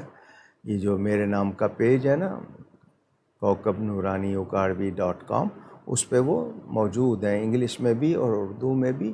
تو ماں باپ کو چاہیے اولاد کے ساتھ دوستانہ ماحول رکھیں۔ ہاں اس میں سختی جہاں کرنی ہے وہاں سختی بھی کی جائے گی، مگر ایسی نہیں کہ اولاد بگڑ جائے۔ دوستانہ ماحول رکھیں، پیار کا ماحول رکھیں، جہاں سختی کرنی ہے وہاں سختی بھی ہوگی، مگر اس طرح کہ جی ان کی مرضی کے بغیر ہنس نہیں سکتے، ان کی مرضی کے بغیر رو نہیں سکتے۔ کون باپ ہے وہ؟ کیسا ہے وہ شخص؟ چنگیز خان ہے کیا اس کو کہا جائے؟ اس کو بھی توبہ کرنی چاہیے، اپنے مزاج کو درست کرنا چاہیے۔ یہ آج کا آخری سوال، انشاءاللہ جو سوالات رہ جائیں گے وہ اگلی نشست میں ابتدا میں لے لیے جائیں گے۔ آپ لوگ اپنے سوالات اسی لائیو اسٹریم کے کامنٹ سیکشن میں لکھ سکتے ہیں۔ اگر لائیو اسٹریم ختم ہو جائے تب بھی آپ اپنے سوالات لکھ دیجئے، اگلی نشست سے پہلے آپ کے سوالات شامل کر لیے جائیں گے۔ سوالات شامل کرانے کے 2 اور ذرائع بھی ہیں آپ کے اسکرین کے دائیں جانب۔ ایک واٹس ایپ نمبر آ رہا ہوگا، آپ اس پر اپنے سوالات بھیج سکتے ہیں۔ پیج ان باکس کی سہولت بھی آپ کے پاس موجود ہے، آپ وہاں سے اپنے سوالات شامل کروا سکتے ہیں۔ آج کا آخری سوال اسلام آباد سے محمد فرحان گوہر صاحب کا۔ گزشتہ کئی عرصے سے سوشل میڈیا اور یوٹیوب وغیرہ پر حضرت خواجہ معین الدین چشتی رضی اللہ تعالی عنہ کی طرف منسوب کر کے ایک واقعہ بیان کیا جاتا ہے کہ جس میں انہوں نے اپنے مرید کو یہ کہا کہ تم یہ کلمہ پڑھو، لا الہ الا اللہ چشتی رسول اللہ۔ اس حوالے سے ارشاد فرما دیجئے کہ اس بات میں کتنی حقیقت ہے؟ سوشل میڈیا کی اگر بات کی جائے تو یہ جب سے آیا ہے اس نے فساد زیادہ پھیلایا۔ وہ جو قرآن میں ہے نا، وَإِسْمُهُمَا أَكْبَرُ مِن نَفْعِهِمَا، سود اور شراب کے حوالے سے، کہ ان میں ان کا فائدہ کم ہے اور اس کی برائیاں زیادہ ہیں، گناہ اس میں زیادہ ہے۔ اس سوشل میڈیا کا فائدہ ہونا چاہیے تھا، یعنی اس کے پازیٹیو پلس مثبت پہلو زیادہ ہونے چاہیے تھے، مگر اس کا غلط استعمال ہو رہا ہے، اور اس بری طرح ہو رہا ہے کہ آپ یوں سمجھیے کہ میں یہ کہوں گا کہ نسلیں بگڑ رہی ہیں، اخلاق بگڑ رہے ہیں، اور بغیر تحقیق کے لوگوں کی کردار کشی ہو رہی ہے، پگڑیاں اچھالی جا رہی ہیں، غلط باتیں پھیلائی جا رہی ہیں۔ کاش قوم کی ہم نے تعلیم و تربیت پر توجہ کی ہوتی۔ ہمارے ہاں کھیل کے لیے کہ جی وہ فلاں ملک کی ٹیم آ جائے، بھلے اربوں روپیہ خرچ ہو جائے، بس وہ آ جائے، یعنی کھیل کی اہمیت جتنی ہے اتنی علم کی اہمیت نہیں ہے۔ آپ یہ دیکھیے کہ مشرقی پاکستان بنگلہ دیش بن گیا، آپ کے ہاں اردو میں کہتے تھے اس کی کوئی حیثیت یا ٹکے کی حیثیت نہیں ہے، ان کا ٹکا اس وقت ہمارے روپے سے بڑھ گیا ہے۔ آپ اندازہ کر لیں، یعنی وہ ملک جو ہمارے بعد آزاد ہوئے وہ کہاں پہنچ گئے، اور ہم نے اپنے آپ کو کیا کر لیا۔ تو ہم نے قوم کی تربیت نہیں کی ہے، اس لیے ہمارے ہاں چیزوں کا غلط استعمال زیادہ ہوتا ہے، یعنی اس کی برائیاں زیادہ۔ وی سی آر آیا تھا، وہ مقصد کیا تھا کہ آپ مصروف ہیں تو آپ اس کو اٹیچ کر دیں ٹی وی سے، کوئی خاص پروگرام ہے وہ آپ کے لیے ریکارڈ کر لے گا، آپ بعد میں دیکھ لیں، مگر ہم نے اس میں فلمیں دیکھیں، ہم نے اس میں دوسری چیزیں دیکھیں۔ تو یہ ٹیکنالوجی جو ہے نا، اس نے یہ بہت پھیلایا ہے۔ اب ہوتا یہ ہے کہ ایک شخص نے کوئی کلپ یا کوئی تحریر سوشل میڈیا پر چڑھائی، اس کی تحقیق کتنی ہے، اس کے بیان میں سچائی کتنی ہے، نہیں معلوم، مگر وہ آگ کی طرح پھیلتی ہے، کیونکہ سیکنڈ لگتے ہیں پوری دنیا میں وہ چیز پھیل جاتی ہے۔ اسی طرح لوگوں کو شہرت بھی 10 منٹ میں ملتی ہے، ذلیل بھی وہ اتنی منٹ میں ہو جاتے ہیں۔ پہلے یہ معاملہ نہیں تھا، ہمارے والد صاحب قبلہ نے گلی گلی کوچا کوچا قریہ قریہ محنت کی تھی، ان کی پہچان بنی تھی۔ آج 10 منٹ میں ٹی وی پہ آ جاؤ، پہچان بن جاتی ہے۔ بتا رہا ہوں آپ کو صرف۔ تو اس سوشل میڈیا پر کچھ لوگ جان بوجھ کر وہ باتیں جن کے ہزاروں مرتبہ جواب دیے جا چکے، اعتراضات کو ختم کیا جا چکا، ان کو پھر اچھالتے ہیں، اور منفی انداز میں، یعنی نیگیٹو وہ اس کا تاثر دے کر، امپریشن دے کر کہ لوگ جو ہیں وہ بدگمان ہو جائیں۔ مثلاً دیوبندی کی کوشش ہوگی کہ جس کو سنی بریلوی کہا جاتا ہے اس کو غلط ثابت کر دے، شیعہ بھی کی کوشش ہوگی، وہابی کی کوشش، یہ اس طرح۔ اب اگر وہ چیز حقیقت ہے، اس کا معنی کیا ہے، اس کو بتایا جائے، لیکن لوگ اپنی مرضی کرتے ہیں۔ حضرت سیدنا خواجہ معین الدین حسن چشتی رضی اللہ تعالی عنہ مسلمہ شخصیت ہے، وہ کوئی متنازع شخصیت نہیں، ڈسپیوٹڈ یا کنٹروورشل پرسنالٹی نہیں۔ اور ہم یہ کہتے ہیں کہ جاہل ہرگز ولی نہیں ہوتا، یہ طے شدہ بات ہے۔ کچھ لوگ بظاہر درسی علوم پورے نہیں پڑھے ہوتے، اللہ تعالیٰ ان کو علوم لدنی عطا فرماتا ہے، اللہ کی طرف سے ملتے ہیں۔ میں نے جو بات کرنی ہے وہ یہ کہ جب ان کی حیثیت ہم جانتے ہیں کہ وہ اللہ کے ولی ہیں اور ولیوں میں خاص درجہ رکھتے ہیں، بڑی شان والے ہیں، تو ان کے بارے میں بدگمانی کیسی؟ گنجائش ہی نہیں ہونی چاہیے۔ جب ولی مانتے ہیں ان کو، اور وہ ولی ہیں، اور وہ عالم ہیں، وہ بزرگ شخصیت ہیں، وہ ایک نمایاں، تو اب ان کے بارے میں کوئی بدگمانی کی گنجائش نہیں۔ لیکن بزرگوں کی بعض حالتیں، ان کے بعض اقوال، اب حضرت منصور کا انا الحق کہنا، یا ان الحق کہنا یا جو بھی لفظ ہے اس کے بارے میں کتنی باتیں آ چکی. ان کو حالانکہ وہ شہید بھی کہا جاتا ہے. اگر سزا دی گئی ہے تو پھر شہید کیسے؟ لیکن شہید بھی کہا جاتا ہے. تو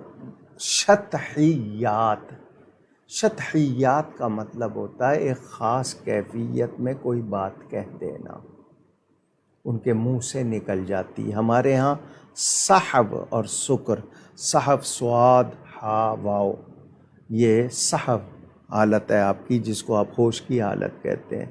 سکر کی حالت کہ آپ کی کیفیت اس وقت آپ پوری طرح حواس میں نہیں ہیں، یا آپ کے حواس جو کہتے ہیں نا پوری طرح کام نہیں کر رہے، وہ سکر کی حالت، اس حالت میں کہی ہوئی بات.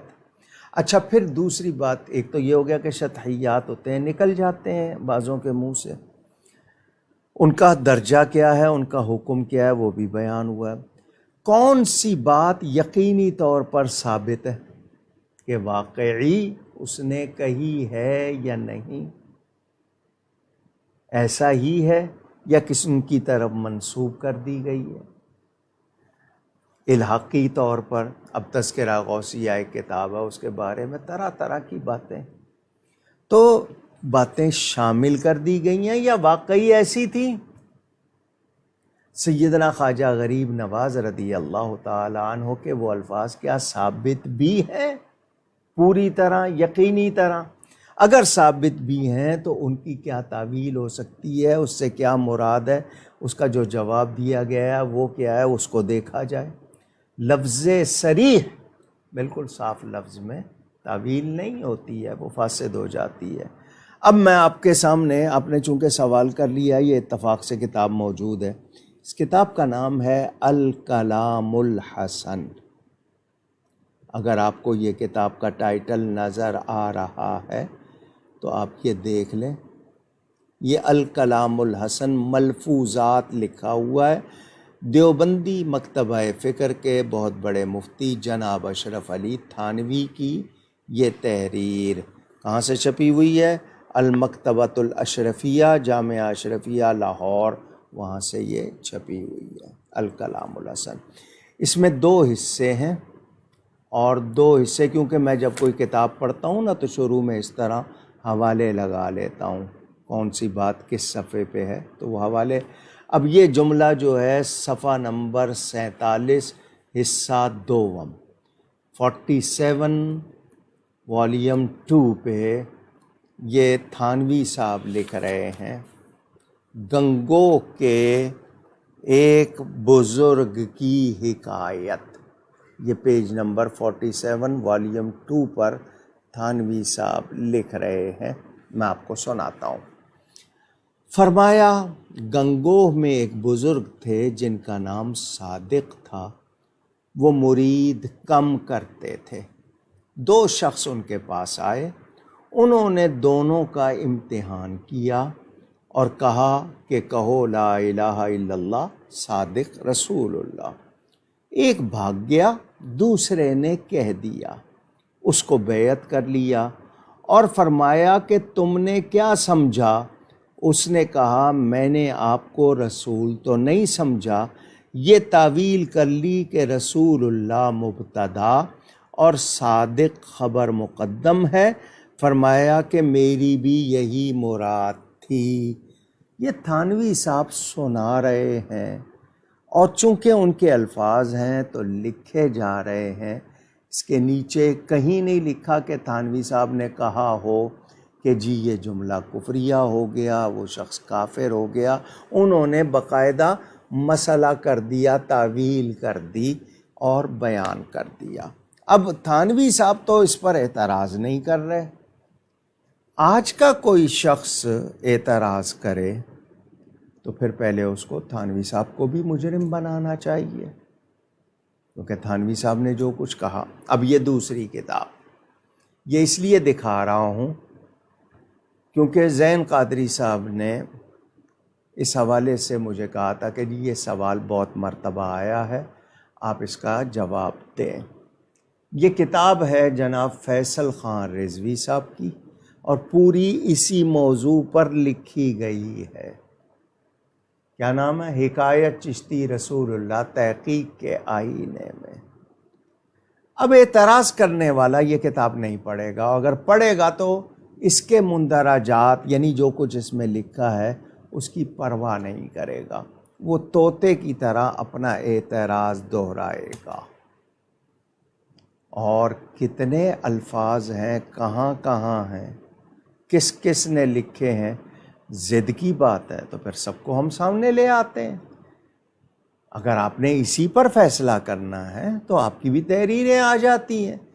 ہم کسی غلط بات کو صحیح نہیں کہنا چاہ رہے، مگر جس بات میں گنجائش ہے، اگلے کا امتحان ہو رہا ہے، وہ اللہ والے ہیں، جاننے والے ہیں، انہوں نے امتحان کیا ہے، تو امتحان کرتے ہوئے انہیں نہیں پتا کہ اس طرح کہنے سے کفر ہو جائے گا، وہ خود مومن رہیں گے۔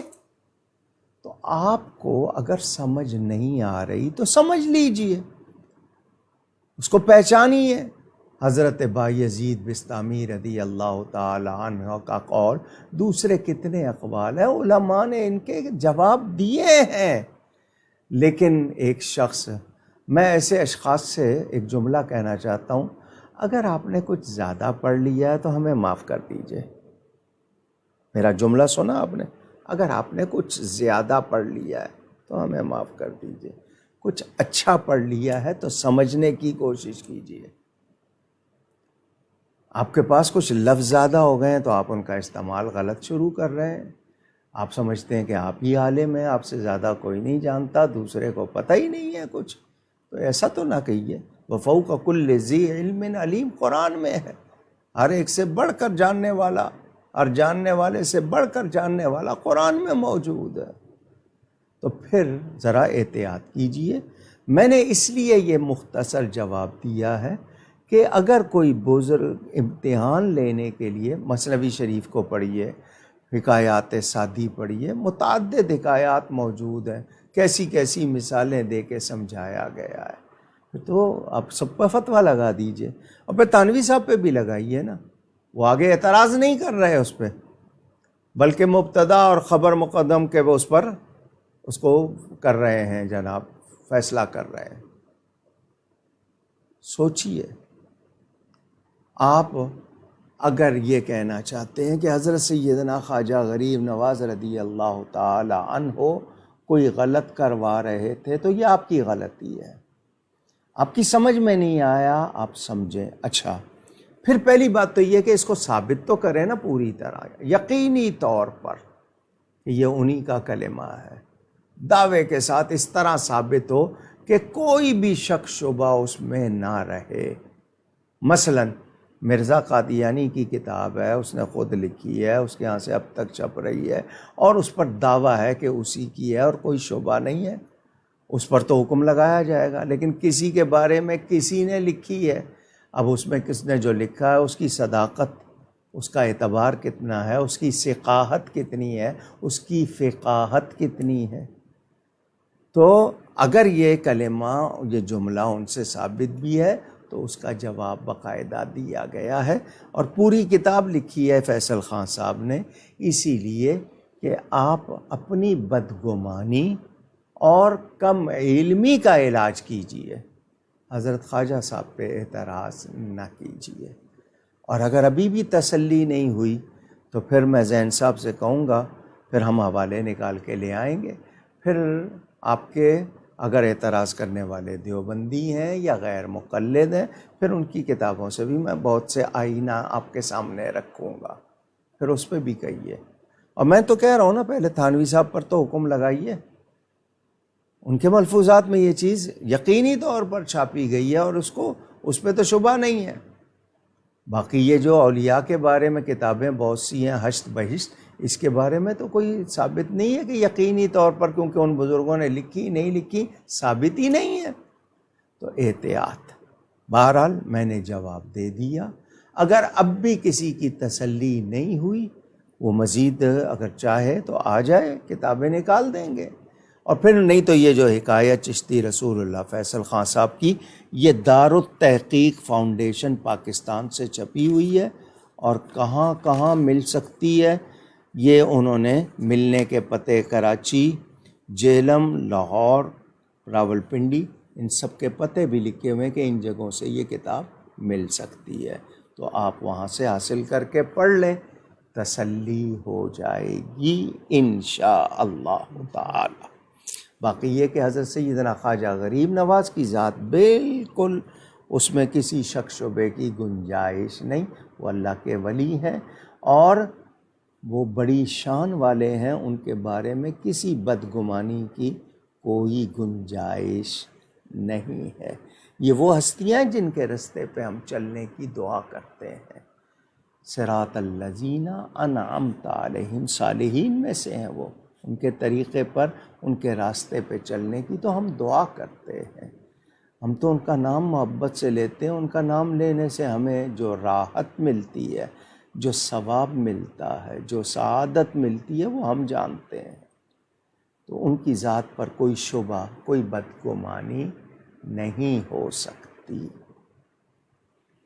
ہم ان تمام افراد کا شکریہ ادا کرتے ہیں جنہوں نے اپنے سوالات ہم تک بھیجے اور اپنے تعریفی کلمات سے ہمیں نوازا، جن میں اکرام شریف صاحب، جنید اکبر صاحب، فلک خان صاحبہ، آصف فاروقی صاحب، فوزیہ عبدالقادر صاحبہ، محمد ریحان صاحب، فیروز رضا صاحب، صہیبہ منصور صاحبہ، محمد حمزہ صاحب، اصفر تنویر صاحب، فردوس انجم صاحبہ، غلام مصطفیٰ صاحب، جہاں زیب صاحب، احمد علی صاحب، اقبال رضا عطاری صاحب، مرتضیٰ چوہان صاحب، ناصر خان صاحب، فیضان احمد صاحب، عظیم معیز صاحب، منظور احمد صاحب، آسیہ صاحبہ، حسن صاحب، محمد عدنان صاحب، نوید احمد صاحب، شاہ نواز صاحب، محمد علی صاحب، عثمان علی صاحب، مدثر علی صاحب، نشاد عباسی صاحب،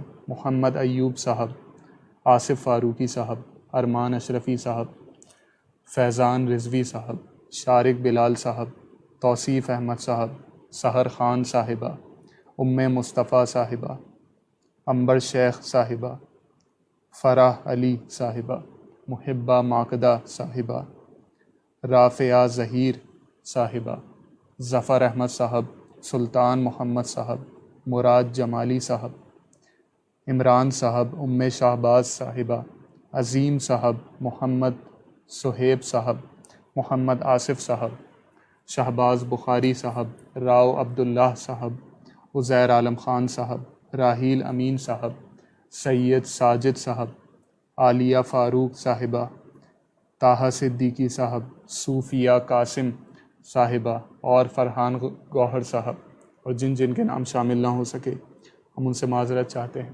آپ ہمارے لیے دعا کیجیے گا، ہم آپ کے لیے دعا گو رہیں گے۔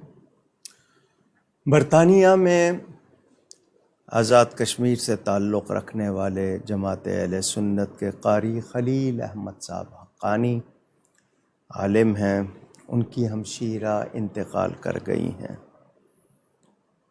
بکی شریف میں حضرت پیر نوید الحسن صاحب مشہدی کی پھوپھی صاحبہ وہ انتقال کر گئی ہیں۔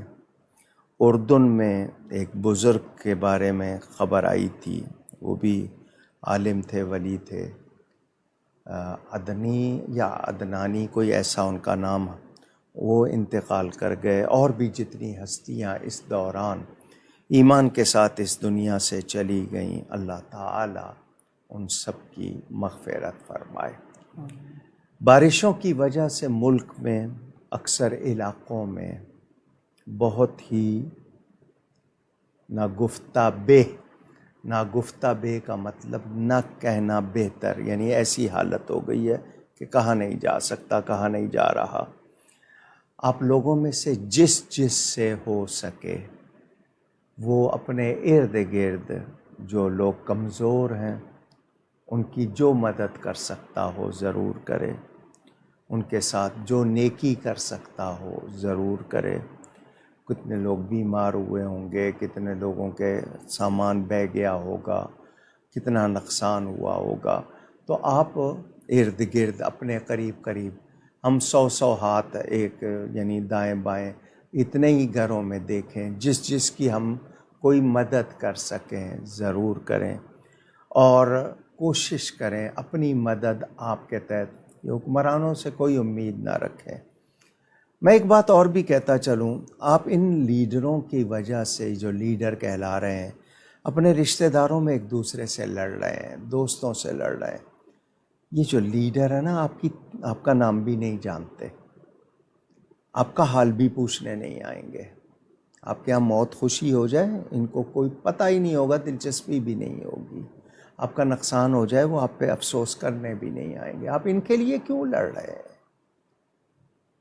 ان کے لیے سوچیں جنہوں نے دنیا و آخرت میں ہمارے کام آنا ہے، وہ اللہ والے ہیں۔ اور قیامت کے دن بڑی گہری گہری دوستیاں دشمنی میں بدل جائیں گی سوائے متقیوں کے۔ یہ قرآن ہے۔ الاخلاء یومئذ بعضهم لبعض عدو الا المتقین۔ الاخلاء جمع خلیل کی، خلیل گہرے دوست کو کہتے ہیں، بڑے گہرے دوست ایک دوسرے کے دشمن۔ اور ان کو کیا ہے، ان کے میں شروع میں کہہ چکا۔ تو ہم کوشش کریں انسان دوستی کی، اور پھر میری آپ سب سے اس وقت اپیل ہے، ہم سب نے اس ملک کو بچانا ہے۔